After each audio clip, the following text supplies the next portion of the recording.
This is a Skywatcher Flextube 300p Dobsonian telescope, and I've now finally found the time to clean it and put it up there, and as usual a cloud came. So I just adjusted it for terrestrial viewing just to test and align the finder scope. This can be called as the ultimate portable telescope for one person, and anything bigger than this will be extremely heavy, cannot be handled by one person. So the size of the mirror is 200 millimeter, slightly 205 millimeter, 1 foot, and yeah, I'm using this ex-military eyepiece, which has a lovely, this for tank, I think. I bought it from internet. Very cheap actually. You have to pay for this kind of thing. This, I think the focal length of this is 37 millimeter. So it's really clear, and also you can put your eyes around with this eye cup. It really gives a good view and encloses your eye. And bonus is that you can use this cap. The only thing is that I adapt 2-inch adapter to this. I used one 2-inch adapter for the Hyperion, other Hyperion eyepieces. So really works nice. Astros I've showed also exists on this telescope. I will do the first daylight view of this, first light of this, of course I should say, tomorrow in the daylight when it is sunny. At the moment it's cloudy, so we cannot do any. It's getting dark and cloudy. So okay, I'm now cleaning the mirror of this telescope. I've removed it, and as you can see here we have some spider web. So I'm just going to clean this also with a duster before putting the telescope mirror back. This is Skywatcher 300p. That's 1 foot, and I could see NGC 2403 galaxy, magnitude 8 galaxy in the Camelopardalis the other night. Really good, despite all the webcam and the dust and everything. I could do it. Now I marked everything, so I know that the screws. This was the first one I opened, so that's the first screw. The cross one was the second one I opened, so that's the screw. Then I opened this one, which is a circle one, the third, and the fourth, then this and this. So I put them back exactly the way they are.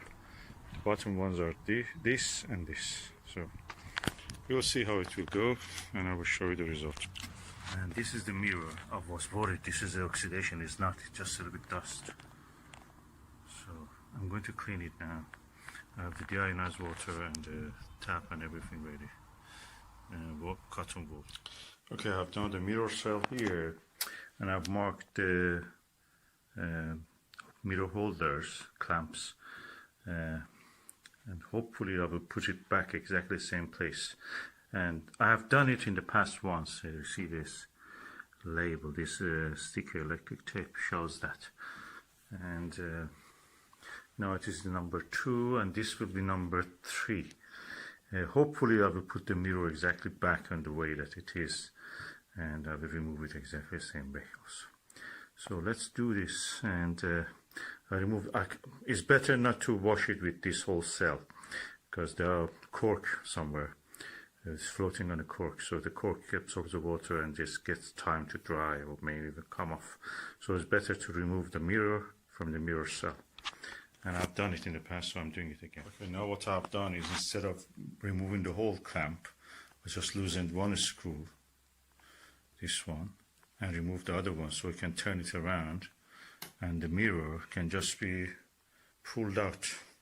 And then I can put it back the same way it was, so I don't lose anything in this process. Okay, the whole mirror is now out. And this side, which has this, one of the marks will go anyway. Doesn't matter. We'll have a mark here. to the left there. Yeah, that's good. That shows that mark will be here. And this clamp will be to the left of it. Another mark here, also tiny. And this is the bigger mark. This one is where this clamp will be. So this arrow, which I placed already, will be here. So let's go and do a cleaning.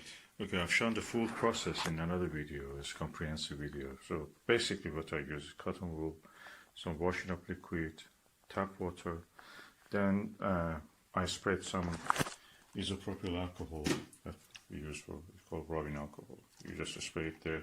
Again, gently with the rubbing alcohol, you move it around like that. And then when it is done, you just wash it again and rinse it with the deionized water so no lime scale marks will be left on the mirror. You can refer to my whole video about this, and this is the second time I'm washing this mirror, so it just works. Refer to that one, please, if you want to see the whole process. So the mirror is clean, it just didn't take more than 10 minutes, so it's ready now.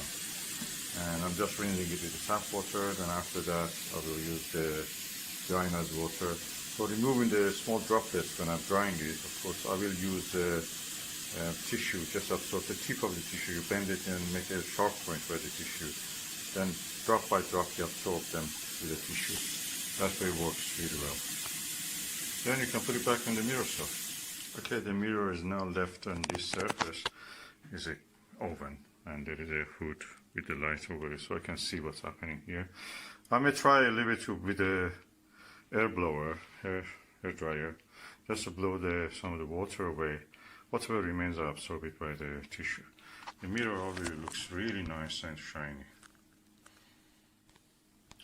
The mirror now is completely clean, back to the good way it was. I just clean up the mirror cell and then install the mirror. I have now put the mirror back. I use gloves to lift it and put it here, and the arrow is almost there. I just shifted probably a few fractions of the millimeter, 1 millimeter, just to the left, and that will be done. Then I can clamp it again. So the mirror is now done, is installed. Slight blemish you see is nothing, it just I was transferring it. Anyway, the mirror is done. It's ready to put back in the telescope tube. I have to clean the telescope tube because it had coupler. Just remember, tighten up the things, but not too tight, and do all little by little. So don't completely tighten up these two. Do this one also. Do this one, then gradually tighten up. You start again from this, from this, from this. So you don't want to introduce any stress to this mirror. Okay, now the mirror is back in the cell and ready to be used. I will just try to see if I see collimation. After that, just wait for the darkness.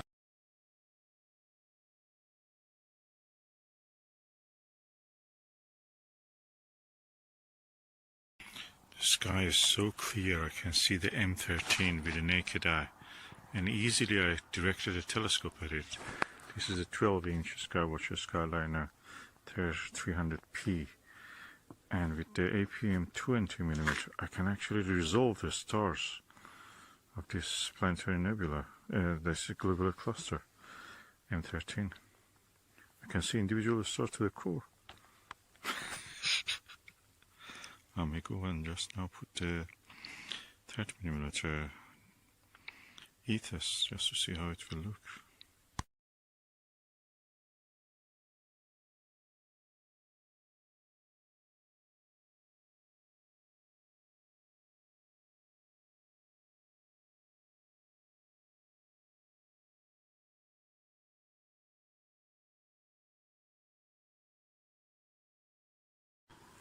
This is unbelievable. I can see the individual stars of the M13 globular cluster. Every single one of them to the core can be seen. Never had such experience. Definitely not with the 8-inch Schmidt-Cassegrain LX90.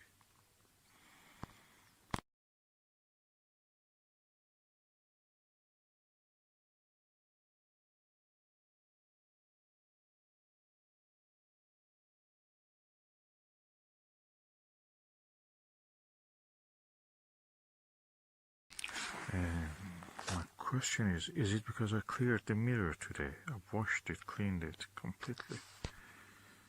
And now I can see the individual stars in M13. The main mirror, 12-inch mirror.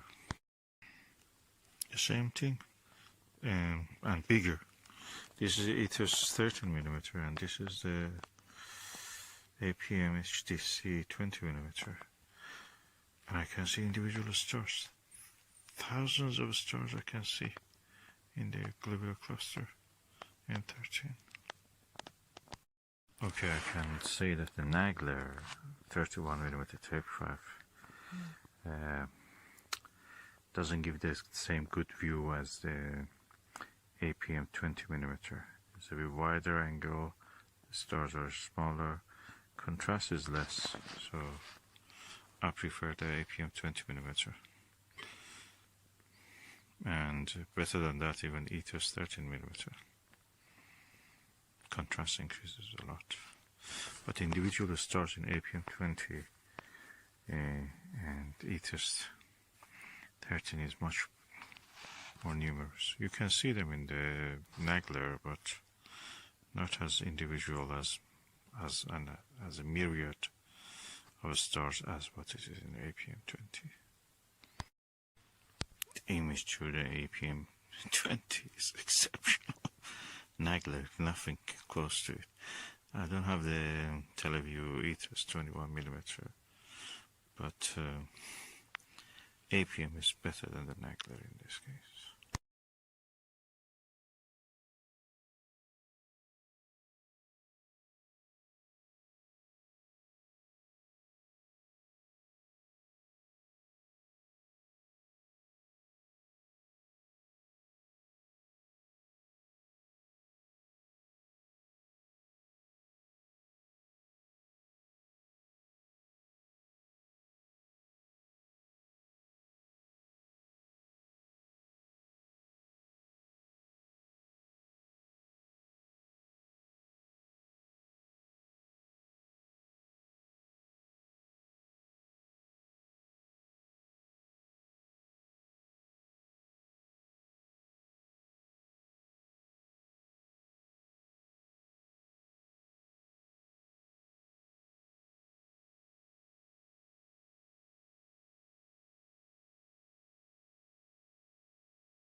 This is Skywatcher. It's only a 22mm. It's a gem.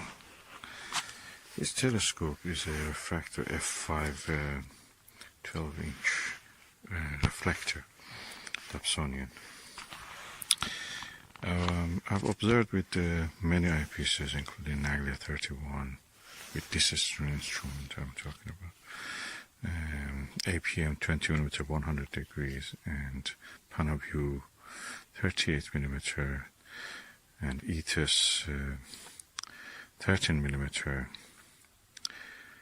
And I can say that this eyepiece actually seems corrects the coma aberration. The stars to the edge are completely circle dots. No aberration, no deformation of the shapes of the stars. This is a gem of a telescope. I'm observing the M13 nebula, globular cluster. The stars of the globular cluster are visible. Fill the stars around it also are sharp, pinpoint to the edge. It's one of the best eyepieces. If you get one of these, don't sell it ever. Don't get rid of it ever. You never find anything as good as this. is a magical magnification, 22mm, 70 degrees, 2-inch eyepiece, barrel size. And it has provides a dark background, good contrast, at the same time well corrected image. The thing is that you don't see this eyepiece ever on sale as second hand. Anybody who got it, they don't sell it. This is a well kept secret. You may think Nagler or Teleview or something like that are really good. If you have not tested this one, you will not know what is a good eyepiece.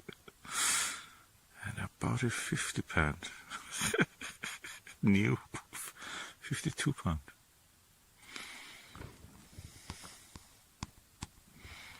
This is the best eyepiece ever. Look at the size of the lens.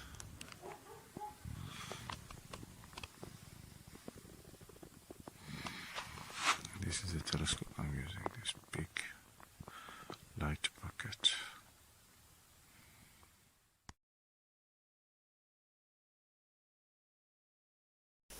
This diagram shows how different telescopes show the M13. Okay, this is the max vision. The 12-inch, something like the 24mm is as good as the Skywatcher SW8 22mm. I'm telling you, this is a good eyepiece. Tonight, of course, the viewing is not as good as the last night. Last night I could see thousands of stars right down to the core of the M13 globular cluster. Tonight I can see individual stars even at the core, but they're not as distinct and divided as what it was last night. Last night I could see the M13 with the naked eye, as bright as the nearby star, which is, I think, is Alpha Hercules, or whatever star is near it anyway, if it is not Alpha. And I could see it with naked eye, just point the telescope right at it. Tonight is not as visible as that. With the naked eye, no, it's not as good. Or you cannot see it with the naked eye. But with the telescope, you can see it, and it's not as distinctive as last night. So it shows that seeing is important, even if you have a moderate instrument. Seeing is important. Oh, hallelujah! You can see the galaxy 6702, the one which is near the M13 globular cluster. I just followed this pattern.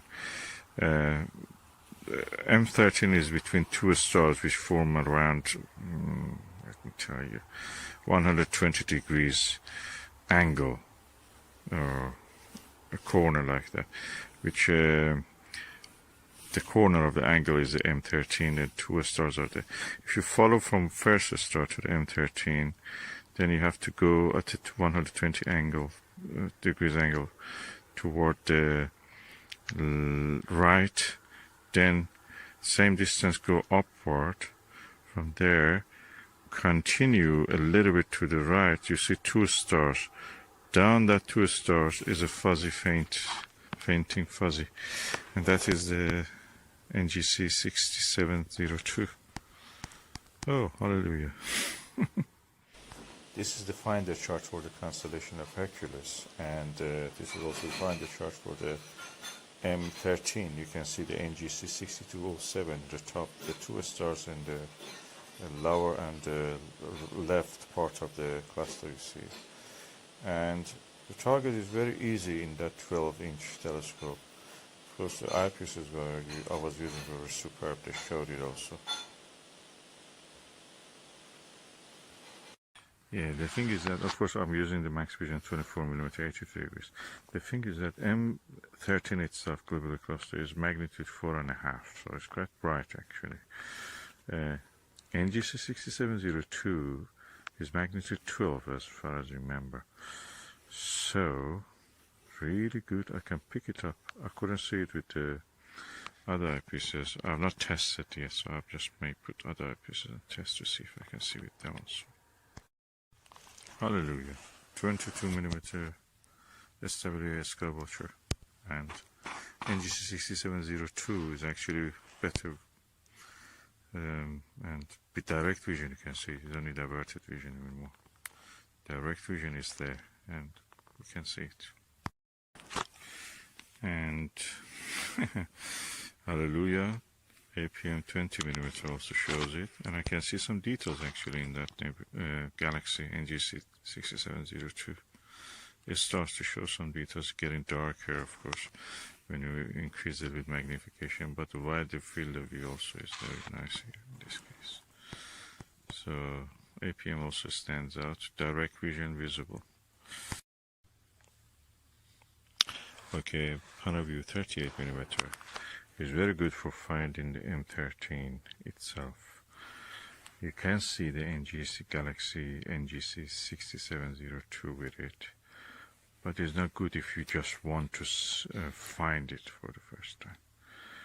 You have to use something a little bit with lower magnification, with higher magnification, something like 22, Skywatcher, SWA, or Max Vision 24, or APM 20. That will make it really easily visible.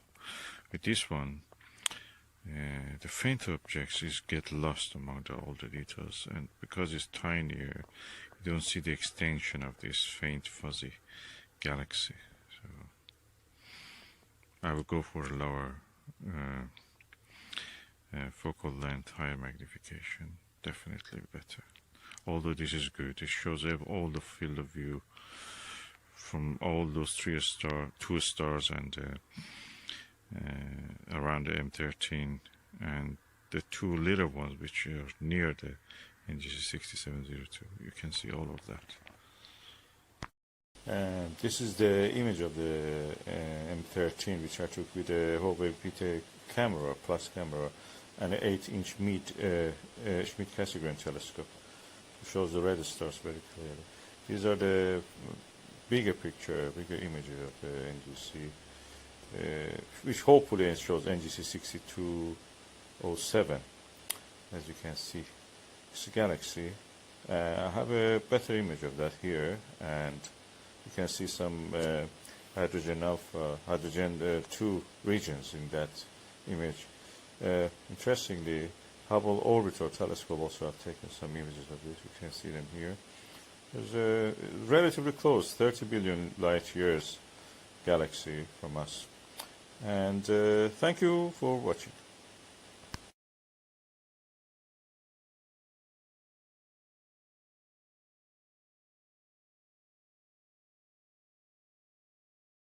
So I wanted to ask you that how you actually adjust this. You told me that you use a software to find the coordinates of a star.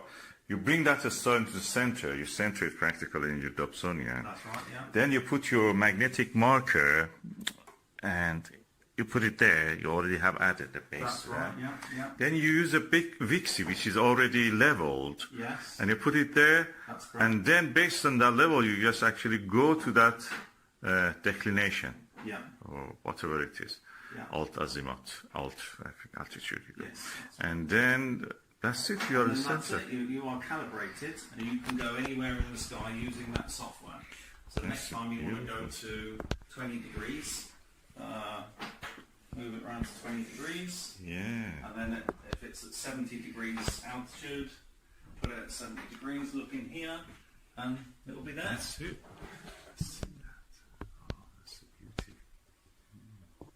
Lovely. Yeah, I don't know whether you ever go to Kelling. Do you ever go to Kelling Heath? No.